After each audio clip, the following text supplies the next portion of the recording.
শুভ দুপুর জানিয়ে সবাইকে আজকে আমার সাদামাটা মেনু আরম্ভ করছি। গলাটা শুনে বুঝতেই পাচ্ছেন যে কতখানি শরীর খারাপ। এই সবে কালকে সবাই জানেন তো আমি গেছি পুরীতে, আর কালকে এসছি। সেই জন্য বিশেষ কিছু এত টায়ার্ড, কিছু করতেই ইচ্ছে করছে না।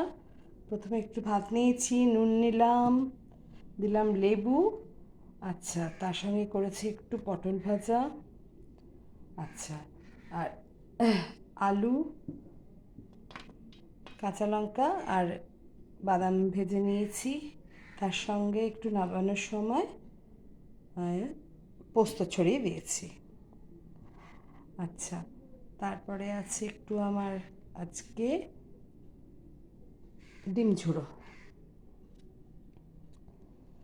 হালকা করে পেঁয়াজটা ভেজে নিই, আর যেমন ডিম ভেঙে দিতে হয় একটু নুন দিয়েছি আর হলুদ দিয়ে নিই।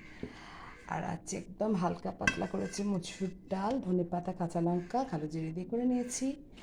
আর তার সঙ্গে আছে একটু পাঁপড় ভাজা, আর একদম শেষ পাতে আছে একটু ল্যাংচা। এগুলো না এর থেকে আনা হয়েছে, কী বলে আমাদের রানাঘাটের ল্যাংচা নাকি খুব বিখ্যাত, তাই জন্য। আর একটু জল নিয়ে নিলাম, এখন তো জল খেতেই হয় বেশি করে, সবাইকে বলছি বেশি করে জল খান, জল খাওয়া খুব দরকার। এত শরীর শুকিয়ে যাচ্ছে, প্রচুর ঘাম হচ্ছে তো ওই জন্য। ওকে, থ্যাংক ইউ।